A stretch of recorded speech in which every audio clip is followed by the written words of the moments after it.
అధిక బరువు అనేక సమస్యలకు కారణం. సాహితీ యోగా ఆన్లైన్ క్లాసులో జాయిన్ అవ్వండి. నమస్తే రమ్మగారు. నమస్తే జయ. రమ్మగారు, కొన్ని భయాలు, ఫోబియాలు ఎట్లా అంటే, పైకి హైట్స్కి వెళ్ళినప్పుడు కొంతమంది కిందకి చూస్తే భయం, లిఫ్ట్ ఎక్కేటప్పుడు భయం, ఎస్కలేటర్ ఎక్కాలంటే భయం, ఇట్లా కొన్ని ఉంటాయండి. కొంతమందికి డ్రైవింగ్ భయం, నాలాగన్నా అది ఏం కాదు అని తెలుస్తుంది, కానీ భయం వచ్చేస్తుంది రమ్మగారు ప్రతిసారి. ఇప్పుడు ఏదో ఒకసారి వచ్చింది సరే, ఈ ఒక్కసారికి భయపడ్డం మళ్ళీ తగ్గిపోతుంది అంటానికి ఉండదు. ఆ సిచ్యువేషన్ ఎదురైన ప్రతిసారి ఆ భయం వచ్చేస్తూ ఉంటుంది.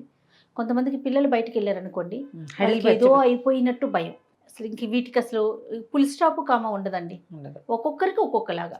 వీటిని పోగొట్టుకోవాలి అంటే ఏంటి, ఎట్లా, వీటికి ఏమైనా చిట్కాలు ఉంటాయా? డాక్టర్నే సంప్రదించాలంటారా? ఇదివరకు పెద్దవాళ్ళు ఏమన్నా చెప్పేవారా? ఆంజనేయ దండకం చదువుకోమని వాళ్ళు ఇదివరకు కూడా ఉండేవి. ఎక్కడో ఒకళ్ళకి ఒక ప్రత్యేకమైన విషయం ఉండేది. ఇప్పుడు ఏంటంటే మనం చాలా కొత్త వాటిని ఇన్వెంట్ చేసేస్తాం, కొత్త కొత్త విషయాలు. అవును. హై రైజ్ బిల్డింగ్స్, లిఫ్ట్లలోకి వెళ్తాం, ఎక్కడ ఇలా లోపలికి వెళ్ళి అక్కడెక్కడో ఉంటుంది లిఫ్ట్, చీకట్లో మామూలుగా కింద ఏమి జనసమర్థం ఏమీ లేకుండా చాలా ఇప్పుడు హై రైజ్ అపార్ట్మెంట్స్లో క్లోజ్డ్ ఉంటుంది. అందులోకి వెళ్ళి పైకి వెళ్తే అప్పుడు ఇళ్లలోకి వెళ్తాం మనం. అవును. అప్పటిదాకా అక్కడ ఒక పిట్ట పురుగు ఉందన్న భావన కూడా మనకు కలగదు, గోడలో నుంచి వెళ్ళినట్టే ఉంటుంది. ఏమిటో సడన్గా అవుతారు ఆకాశం ప్రత్యక్షమైన ఫీలింగ్ వస్తుంది. మన జీవితాల్లో లేనివి కొత్త కొత్తవి చూడటం, మన జీవితాల్లో ఉన్నవి కూడా. పల్లెటూళ్ళల్లో ఉండే వాళ్ళకు కూడా పాములంటే భయం, తేళ్ళంటే భయం, ఏదైనా వస్తుందని భయం, చీకటి అంటే భయం, పిల్లి అంటే భయం, కుక్క అంటే భయం, బల్లి అంటే భయం, బొద్దింక అంటే భయం. అవును. ఒట్టిగా భయపడమో అంటే వేరే కదా, అలా కాదు, హడిలిపోవటం. మనం భయపెట్టం కదా, పక్కన వాళ్ళకి కూడా భయం తెప్పించటం, చెమటలు దిగ్గారిపోయి గుండె అయిపోతుందేమో వీళ్ళకి అనిపించటం. ఫోబియాలు తీవ్ర రూపం దాల్చేయటం, మనకెవరు సపోర్ట్ లేదన్న భావన రావటం. ఇది వరకు చిన్నప్పుడు భయపడ్డామనుకో, అమ్మ పక్కన ఏం లేదు భుజమే విపోతాడితే అయిపోయేది. పక్కన వీళ్ళు ఉన్నారంటే భయం ఉండదు. బాత్రూమ్కి వెళ్ళడానికి పిల్లలు చిన్న ఇళ్లలో కూడా బాత్రూమ్కి వెళ్ళడానికి తోడు కావాలి. అవును. భయాలే అవన్నీ కూడా. ఇవి మెల్లిగా క్రమంగా అయ్యి కొన్నిసార్లు పెద్ద భయాలుగా, ఫోబియాలుగా పరిణమిస్తాయి. మనం చాలా చూస్తాం అట్లా. లిఫ్ట్లోకి వెళ్ళటం, పైకి వెళ్తాం భయం. మావాడే ఒకడున్నాడు, లిఫ్ట్ భయం అంట వాడికి. లిఫ్ట్ అయితే భయం. ఫ్లైట్ ఎక్కడ వాడు, ఫ్లైట్లో సఫకేటింగ్గా ఉంటుంది, అదే తనకి భయం. రైల్వే రైళ్లలోకి ఎక్కితే దాని మధ్యలో ఉండటానికి భయం. ఎప్పుడు కిటికీల దగ్గర లేకపోతే తలుపు దగ్గర ఉంచుతాడు, మొహానికి గాలి తగిలితే కానీ ధైర్యం రాదు, ఊపిరాడనట్టు ఉంటుంది. ఇలాంటివి ఎవరికైనా ఉన్నాయేమో ఎవరికి వాళ్ళు చూసుకోవాలి. ఇంకా అప్పుడు నువ్వు చెప్పినట్టే పిల్లలు బయటకు వెళ్తే, ఆడపిల్లలు బయటకు వెళ్తే భయం. టీవీలు చూస్తారు, న్యూస్లు చూసి ఎక్కడో ఏదో అయిపోయింది అనగానే మన పిల్లలు ఇంటికి రాలేదని వీళ్ళ కాళ్ళు చేతులు అడిగిపోతే పానిక్ అటాక్స్ వచ్చేస్తాయి. అవునండి, అవును. ఉడికిపోతారు, ఏడ్చేస్తారు, గందరగోళం చేసేస్తారు, దిటవుగా ఉండలేకపోతారు. ఇవన్నీ మానసిక సమస్యలే చేయ.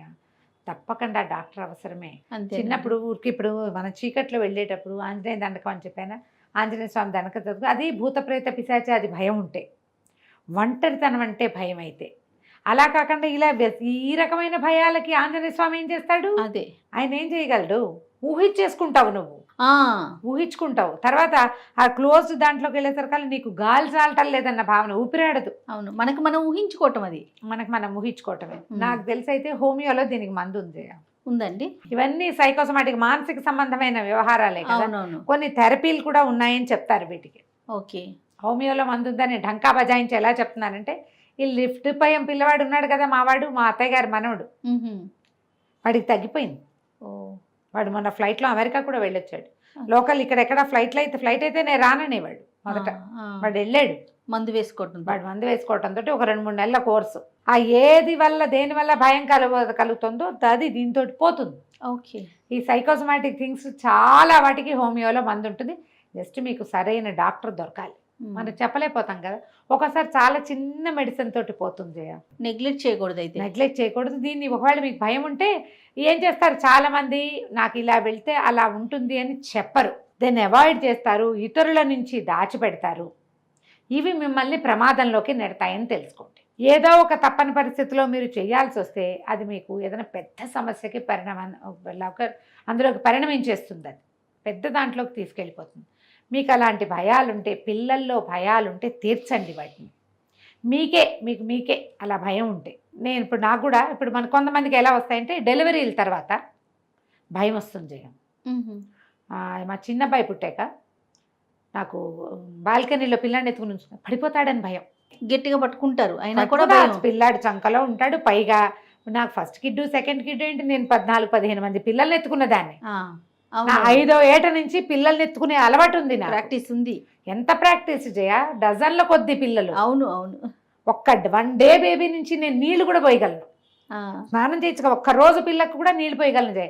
ఇప్పటికి మరి అక్క వాళ్ళ పిల్లలందరూ మీ చేతుల మీదే కదా. అయినా కూడా భయమే. నేను నా 5 ఏళ్ల వయసు నుంచి ఫస్ట్ మా 4వ అక్కయ్య కొడుకు, వాడికి నీళ్లు పోయటం, పై నీళ్ళు చాకలు నీళ్ళు పోసేది, పైనుంచి నీళ్లు పోయటానికి నేను మా అక్కయ్య నాతో పోయిచ్చేది, వదిలేసేది నన్ను. 5-6 ఏళ్ల వయసు అప్పటి నుంచి పోసాను నేను. కుటుంబ గారు బాగా పోస్తుంది అనేది మా అంకమ్మ. నేను బాగా నీళ్ళు పోసేదాన్ని. మా ఇంట్లో పిల్లలందరికీ పై నీళ్ళు పోసాను నేను. తర్వాత మా మేనల్లుడు వచ్చాక సొంతంగా ఇప్పుడు ఇంతమంది పిల్లల్ని ఎత్తుకున్న దానికి నాకెందుకు భయం వేయాలి? అదే ఉయ్యాలల్లో పిల్లల్ని కూర్చోబెట్టుకుని ఎంతంత ఊపులు ఊగేవాళ్ళము. ఈ డెలివరీలో అప్పుడు ఆ జరిగిన సిచ్యువేషను ఏదో వీక్ అయిపోయాను నేను. మిగిలిన ఏం భయం లేదు, వాడికి నీళ్ళు కూడా నేనే పోసుకునేదాన్ని. కానీ బాల్కనీలో నుంచుంటే మాత్రము పడిపోతామని భయం. వాడిని పడేస్తానని, నేను పడిపోతానని. అది అప్పుడు ఎప్పుడు తెలిసింది, ఇంటి దగ్గర ఉన్నప్పుడు తెలియలా. మేము మా ఇంటికి వచ్చాక ఒక 3-4-5 నెలలు వచ్చాక పిల్లాడిని చంకలో పెట్టుకుని నుంచోటాలు, వాకిట్లో నుంచోటం వచ్చాక నాకు తెలిసింది ఆ భయం వస్తుంది నాకు. మరి ఏం చేశారు అమ్మగారు, మందు వేసుకున్నారా? నేను ఒక 6 సార్లు 8 సార్లు తర్వాత ఏదో సందర్భంలో మా వసంతకో ఎవరికో చెప్పే, బాల్కనీలో నుంచుంటే దడ్డర్లాడుతుంది, ఎందుకే నీ మొహం అంది నాకు. ఎందుకో నేను అక్కడ నుంచుంటే భయం వేస్తుంది, పడిపోతాననిపిస్తుంది. అనగానే శర్మకు చెప్పావా అని అడిగింది.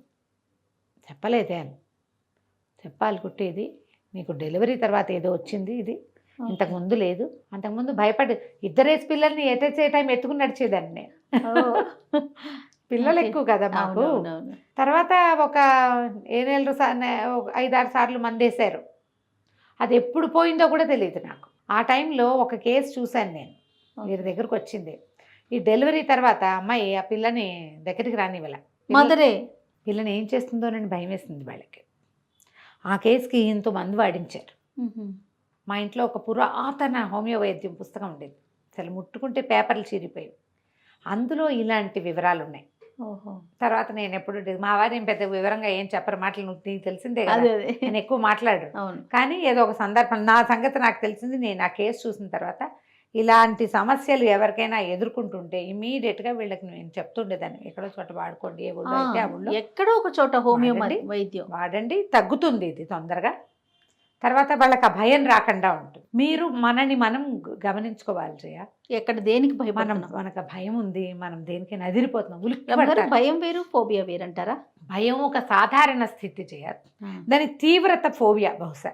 మేబీ దాన్ని ఊహొచ్చిన వీళ్ళకి ఉడికిపోతారు. ఆ సందర్భాన్ని ఫేస్ చేయక్కర్లేదు, అందాక వీళ్ళకి ఊహించుకుని కూడా భయపడతారు. అవును, ఊహించుకున్నా భయపడతారు. ఇలా సాధారణ చాలా రకాల మానసికమైన సమస్యలకి ఇది సమాధానం ఇస్తుంది. డెఫినెట్గా దానికి ప్రాపగాండా చేస్తున్నానని అనుకోకండి అమ్మా దయచేసి, మీకు ఉపయోగపడుతుందని. ఎందుకంటే ఇటీవల కాలంలో వస్తున్న కేసుల్లో పలానా చోటుకి వెళ్ళండి అని మనం చెప్పట్లేదు, ఎక్కడికైనా వెళ్ళండి, ఈ వైద్యం మీకు ఎక్స్పీరియన్స్ కాబట్టి అది చెప్తున్నారు, అంతే కదా.